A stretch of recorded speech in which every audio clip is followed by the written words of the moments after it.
Hello बच्चों, बेटा तुम लोग पढ़ा रहे थे क्लास 12 में केमिस्ट्री। और बेटा क्लास 12 केमिस्ट्री में स्टार्ट किए थे फिजिकल केमिस्ट्री।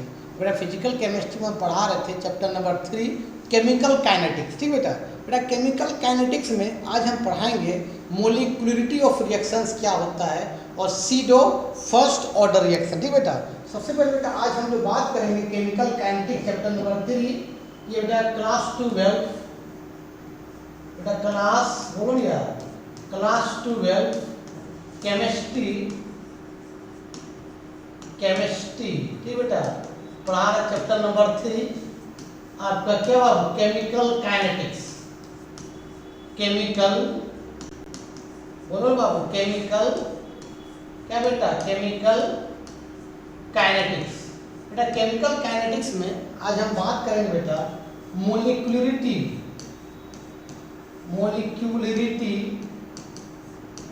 ऑफ रिएक्शंस के बारे में। ठीक बेटा, और दूसरा बात करेंगे सीडो जो पहला है, और दूसरा बात करेंगे बेटा सीडो क्या बेटा बताओ फर्स्ट ऑर्डर रिएक्शन। ये दोनों के बारे में बेटा हम बात करेंगे। पहले इसको लिखो। सबसे पहले बात करते हैं बेटा कि मोलिकुलरिटी ऑफ रिएक्शंस होता है क्या चीज। पहले हेडिंग दो, मोलिकुलरिटी ऑफ रिएक्शंस क्या होता है। देखो बेटा molecularity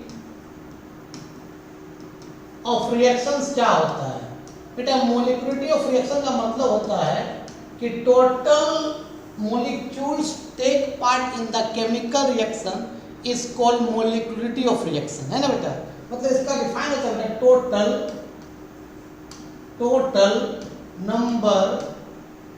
number of moles, total number of क्या बेटा moles take part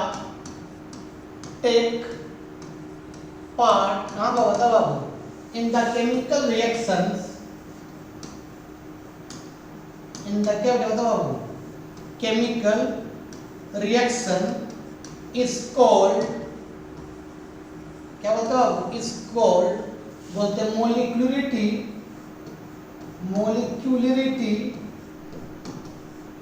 of reaction बोलते हैं। ठीक बेटा, जितना मोल केमिकल रिएक्शन में भाग लेगा बेटा उसी बोलते हैं मोलिकुलरिटी ऑफ रिएक्शन। जैसे मान लो बाबू ये कैल्शियम कार्बोनेट है, ये सॉलिड के फॉर्म में, इसको डिकम्पोज किया बाबू ये बन गया कैल्शियम ऑक्साइड प्लस कितना कार्बन डाइऑक्साइड। कितना मोल भाग लिया या कुछ मतलब एक मोल है, मतलब इसको बोलेंगे यूनिमोलिकुलरिटी। यूनि मतलब वन, यूनिमोलिकुलरिटी बोलेंगे। ठीक बेटा, इसको लिखो पहले। मान ले बेटा अगर मान ले ये लिए हम लोग N2 गैस प्लस 3 मोल H2 गैस, ये आपस में कंबाइन किया और मान लो बन गया 2 moles of ammonia. 2 moles of क्या अमोनिया गैस। कितना मोल भाग लिया H2 का 3 मोल, N2 कुछ मतलब ये 1 मोल, तो कितना मोल लिया 3 और 1 4 मोल लिया। इसको क्या बोलेंगे टेट्रामोलिकुलरिटी। टेट्रामोलिकुलरिटी बोले, टेट्रा में 4 होता है। समझ में आया बाबू, जितना मोल केमिकल रिएक्शन भाग लेगा उतना उसका क्या होगा मोलिकुलरिटी होगा। जैसे मान ले बाबू ये आपका H2 गैस है, ठीक बेटा, फिर आपका Cl2 गैस है, दोनों कंबाइन कर रहा है बेटा और बन रहा है 2HCl गैस बन रहा है। बैलेंस भी है, कितना मोल भाग ले रहा है Cl2 का 1 मोल, H2 का 1 मोल, 2 मोल। इसको बोलते हैं बायमोलिकुलरिटी। बायमोलिकुलरिटी बोलते हैं। बाय बोलो या डाय बोलो बराबर है। डायमोलिकुलरिटी बोलो या बाय बोलो तेरा मर्जी। ठीक, डाय का मतलब 2 होता है, बाय का मतलब भी 1 होता है। सॉरी, डाय का मतलब 2 होता है और बाय का मतलब भी 2 होता है। ठीक, इसको लिख लो। चलो बेटा ये समझ में तुम लोग आ गया। नेक्स्ट बात करते हैं सीडो फर्स्ट ऑर्डर रिएक्शंस क्या होते हैं। समझो बेटा सीडो क्या बेटा फर्स्ट ऑर्डर रिएक्शन। पहले समझो बेटा सीडो फर्स्ट ऑर्डर रिएक्शंस कहते किसको है। बेटा सीडो का मतलब होता है फॉल्स। सिंपली याद रखना बेटा, सीडो का मतलब होता है फॉल्स। सीधे फर्स्ट ऑर्डर से समझो कर ले। मान लो कि हम एग्जांपल लिए hydrolysis of ester, hydrolysis of क्या बेटा एस्टर, मतलब एस्टर को पानी डाल रहे हैं एस्टर, ठीक बेटा एसिडिक मीडियम में। बेटा ये एस्टर ये होता है R C double bond O O R, ये बेटा एस्टर का फार्मूला होता है। आर का मतलब अल्काइल ग्रुप है ना, इसको डाला बेटा पानी, पानी मतलब क्या H2O, और एसिडिक मीडियम H प्लस का मतलब क्या बेटा एसिडिक मीडियम, ठीक है। तो बेटा ये क्या होता है, ये H2 का मतलब तुम जानते टूट जाए किसमें H प्लस में, क्या बाबू OH माइनस में। तो जैसे एस्टर में डालेंगे पानी ना तो OR के बीच बॉन्ड टूट जाएगा, यहाँ पर ये बॉन्ड टूट जाएगा बेटा यहाँ पर, तो O पर नेगेटिव होगा, R पर क्या होगा पॉजिटिव होगा। क्यों? क्योंकि ऑक्सीजन का इलेक्ट्रोनेगेटिव R से ज़्यादा होता है। तो बेटा यहाँ पर क्या होगा, डेल का मतलब स्मॉल चार्ज, डेल नेगेटिव और बेटा क्या डेल पॉजिटिव, इसको बोलते हैं डेल बेटा, डेल। डेल का मतलब स्मॉल चार्ज होता है, तो स्मॉल नेगेटिव स्मॉल क्या पॉजिटिव होगा। तो पानी का H प्लस कहाँ चला जाएगा O के पास, और पानी का OH माइनस कहाँ चला जाएगा R के पास। मतलब बना क्या बेटा, बताओ आपको R C डबल बॉन्ड क्या बेटा बोलो यार OH प्लस क्या बन गया ROH, मतलब बेटा आपका एसिड बन गया और आपका अल्कोहल बन गया। ROH का मतलब अल्कोहल होता है और RCOOH का मतलब क्या होता है एसिड होता है। इसको ऐसे भी लिख सकते हैं, इसको ऐसे भी लिख सकते हो RCOOH, इसको कार्बोक्सिलिक एसिड बोलते हैं ना। तो जब एस्टर में बेटा पानी डाला क्या रूप बना एसिड और अल्कोहल बना। मान ले बेटा ये एक्सेस अमाउंट में है, मान ले बेटा ये एक्सेस में है, आई नॉर्मल है, तो एस्टर का भी 1 मोल वाटर का भी 1 मोल कंबाइन किया और एसिड और अल्कोहल बनाया। तो 2 मोल है, एक अल्कोहल का भी है, सॉरी एक एस्टर का भी 1 मोल लिया भाग, तो 1 मोल वाटर का भाग लिया, दोनों कंबाइन करके एसिड और अल्कोहल बनाया। तो कितना होगा बेटा इसका मोलिकुलरिटी, बेटा इसका मोलिकुलरिटी जो होगा, इसका बेटा मोलिकुलरिटी कितना हो जाएगा 2 होगा। क्यों? ये कौन कौन भाग ले रहा है एस्टर और वाटर, तो इसका मोलिकुलरिटी 2 होगा। इसको लिखो पहले, अब बात करते हैं, इसको पहले लिखो ना। अब बेटा ऊपर मिटाते हैं और इसको समझना चाहते हैं इसका रेट ऑफ रिएक्शंस क्या होगा। इसको मिटाते हैं वापस इसको, इसका रेट ऑफ रिएक्शंस क्या होगा बेटा। तो मालूम है कि एलिमेंट्री रिएक्शंस होता है, एलिमेंट्री का मतलब जो रिएक्टेंट से प्रोडक्ट एक स्टेप में होता है उसको बोलते हैं एलिमेंट्री रिएक्शन, और कॉम्प्लेक्स रिएक्शन इस रिएक्टेंट से प्रोडक्ट एक से ज़्यादा स्टेप में होता है। तो बेटा मान लिया एलिमेंट्री रिएक्शन एक ही स्टेप में हुआ है वो, तो उसका रेट ऑफ रिएक्शन जो होता है बेटा, एलिमेंट्री रिएक्शंस का रेट ऑफ रिएक्शंस जो होता है बेटा वो होता है directly proportional molar power concentration of the reactant. तो इसका पावर 1 है, या 1 मोल तो पावर 1 हो जाएगा, वाटर भी कुछ नहीं मतलब 1, इसका पावर कितना 1 हो जाएगा। तो molar power concentration of reactant बता क्या हो जाएगा RCOOR।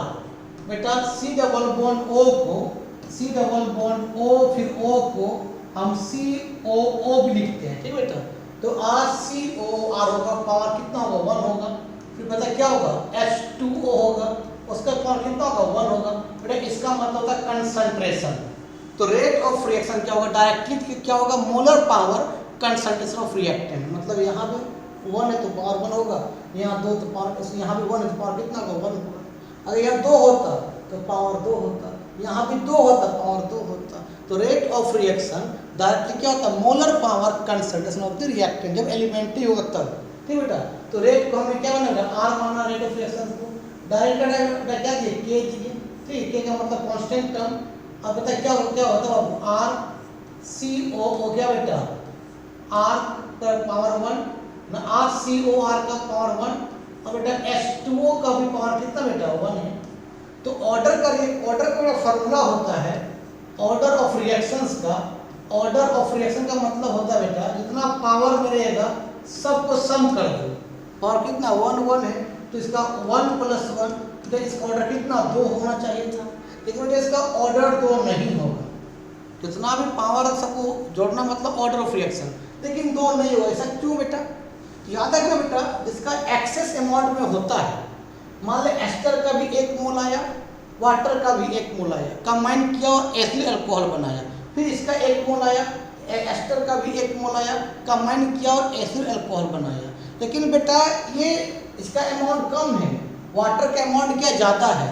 तो जब एस्टर का 1 मोल आ रहा है और वाटर का 1 मोल आके एसिड और एल्कोहल बना रहा है, तो जिसका अमाउंट ज़्यादा होता है बेटा उसका कंसंट्रेशन पर फर्क नहीं पड़ेगा, लेकिन जिसका अमाउंट कम होता है उसका कंसंट्रेशन पर फर्क पड़ जाएगा। इसीलिए बेटा वाटर का कंसंट्रेशन को कांस्टेंट कर देते, क्यों, उसके अमाउंट क्या है, ज़्यादा है, ठीक है, और एस्टर क्या है, कम अमाउंट में है। तो जिसका अमाउंट कम है वो रिएक्शन में भाग लेगा तो उसको फर्क पड़ जाएगा, जिसका अमाउंट ज़्यादा है वो रिएक्शन में भाग लेगा तो फर्क नहीं पड़ेगा। इसीलिए बेटा जो एक्सेस अमाउंट में होता है उसका कंसंट्रेशन को कांस्टेंट मान लेते हैं, ठीक बेटा, कोई दिक्कत, इसको लिखो पहले बाबू, तो इसको मिटा देते हैं बाबू, इसको मिटा देते हैं, इसको समझ में आ गया, इसको तो मिटा देते हैं। अब इसको थोड़ा सा लिखते बाबू, ध्यान देना बेटा, ध्यान दे बाबू, ध्यान देना बेटा। तो बाबू यहाँ में क्या करें बेटा, ध्यान देना बेटा, ऐसे लिखते हैं, देखो बेटा कि R इक्वल टू क्या हो जाएगा, K हो जाएगा, ये क्या होता है बाबू, RCOO डैश होगा, ठीक बेटा। अब और यहाँ क्या है, H2O, और इसका भी पावर कितना बेटा, 1, डैश का मतलब नहीं है 1 पावर है, यहाँ पावर कितना 1 है। तो बेटा इसका भी क्या था, एक्सेस अमाउंट में था, तो इसका भी एक्सेस अमाउंट में जब रहेगा बेटा तो इसका कंसंट्रेशन को हम क्या मान लेंगे, कांस्टेंट मान लेंगे, क्योंकि ये इतना ज़्यादा है कि रिएक्शन में फर्क नहीं पड़ता, लेकिन एस्टर कम है, रिएक्शन करेगा उसको फर्क पड़ जाएगा, इसलिए एस्टर को कांस्टेंट नहीं मानेंगे, जो ज़्यादा मात्रा में उसको कांस्टेंट मान लेते हैं। तो ये भी कांस्टेंट बेटा और वाटर भी कांस्टेंट, मतलब बेटा हम इसको यहाँ पर के और कंसंट्रेशन ऑफ वाटर की जो बेटा पावर 1 है उसको कांस्टेंट मान क्या मान लें, के डैश मान लें। बता दो R इक्वल तब क्या होगा, तब क्या हो जाएगा, ये के डैश हो गया, क्या हो जाएगा, के डैश, और बेटा पावर क्या यहाँ R होगा, एस्टर में R होता है, RCOO R, अब पर कितना बचेगा, 1 बचा। तो अब बेटा ऑर्डर कितना बता बाबू, अब इसका ऑर्डर कितना बाबू 1 होगा, इसलिए इसको बोलते हैं सीडो फर्स्ट ऑर्डर रिएक्शन।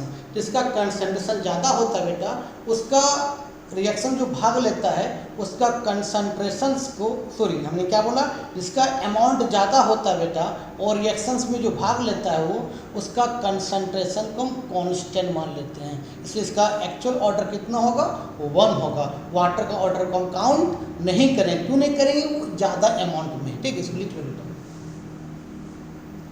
एक एग्जाम्पल और देते हैं बेटा इसका, एक होता है बेटा देखो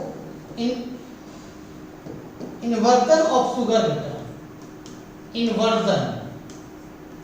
इन्वर्जन ऑफ शुगर, देखो बेटा इन्वर्जन ऑफ शुगर, बेटा शुगर का फॉर्मूला तुम क्या मालूम है, C12 क्या बेटा H22O11। जब इसको पानी डालेंगे तो इसमें जो एंजाइम होता है वो इन्वर्टेज एंजाइम होता है, इन्वर्टेज।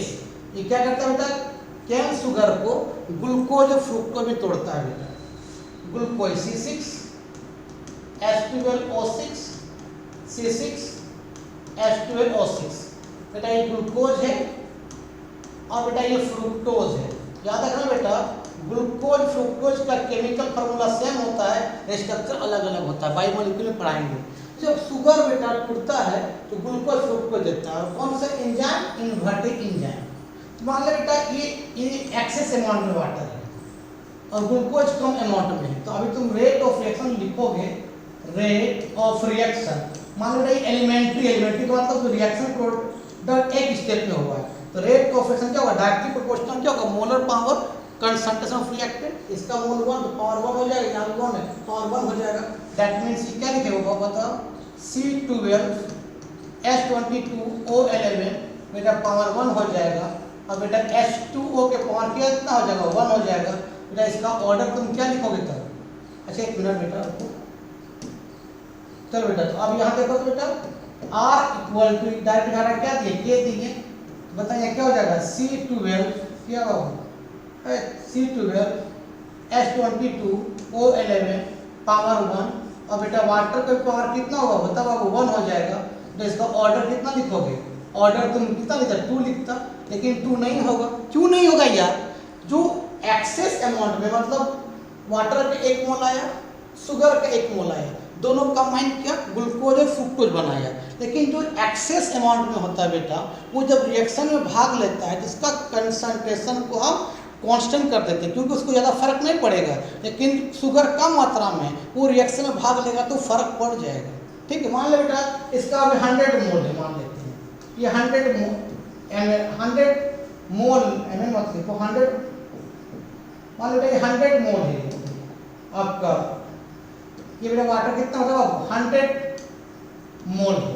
अब बाबू ये 10 मोल है, तो अब दोनों रिएक्शन में भाग लेगा, इसका भी 1 मोल आया, इसका भी 1 मोल आया, भाग लिया। तो इसका 1 मोल भाग लिया तो 9 मोल बचेगा, लेकिन इसका 1 मोल भाग लिया 99 मोल बचेगा। तो किसको फर्क पड़ेगा? इसको फर्क पड़ जाएगा, लेकिन वाटर को फर्क नहीं पड़ेगा। इसलिए जिसका अमाउंट ज़्यादा होता है उसका कंसंट्रेशन को हम क्या करते हैं, कांस्टेंट कर लेते हैं, क्योंकि वो रिएक्शन भाग लेता है जिसको फर्क नहीं पड़ता है। सी बोलते सीडो फर्स्ट ऑर्डर रिएक्शन। लिखो पहले, अब डॉक्यूमेंट आते हैं। चलो ये सब मिटा देते, तुम लोग समझ में आ गया होगा। चलो बेटा, तो इसको थोड़ा सा तुम लिख लो बेटा फिर से। क्या लिखो बताओ बाबू कि बेटा rate of reaction R equal to K, मतलब के डायरेक्टली कांस्टेंट दिए। अब बेटा क्या बताओ बाबू, ये क्या है C12 H22 O11 पावर 1। अब बेटा H2O का पावर कितना है 1 है, ये भी कांस्टेंट है बेटा, ये भी कांस्टेंट है क्योंकि ये एक्सेस अमाउंट में था, इसलिए इसका बेटा कंसंट्रेशन क्या कर लिया था बाबू, क्या मान लिया हम कांस्टेंट मान लिए। तो हम लिख सकते हैं बेटा के, और बेटा H2O के पावर 1 इसको क्या मान लिया कांस्टेंट, और क्या मान लिए केडीएस मान लिए। केडीएस में क्या है कांस्टेंट टर्म है, कोई दिक्कत बेटा? कोई दिक्कत नहीं बेटा। बता तब क्या होता है कि R इक्वल क्या हो जाएगा, तब क्या हो जाएगा केडीएस, और क्या हो जाएगा C12 H22 O11 का पावर कितना 1 होगा, तब बेटा इसका ऑर्डर कितना होगा 1 होगा। इसी को होते सीडो फर्स्ट ऑर्डर रिएक्शन। लिख लो, याद रखना बेटा, जिसका अमाउंट ज़्यादा होता है और वो रिएक्शन में भाग लेता है तो इसका कंसंट्रेशन को ऑलमोस्ट कांस्टेंट मान लेते हैं, और जो अमाउंट कम होता है वो रिएक्शन में भाग लेता है उसी को कंसंट्रेशन को हम लेते हैं, इसी बोलते हैं सीडो फर्स्ट ऑर्डर रिएक्शन। तो वीडियो अच्छा लगता है देखो और दोस्तों क्या फॉरवर्ड करो। आज का वीडियो यही ख़त्म करते हैं, तब तक के लिए बाय बाय।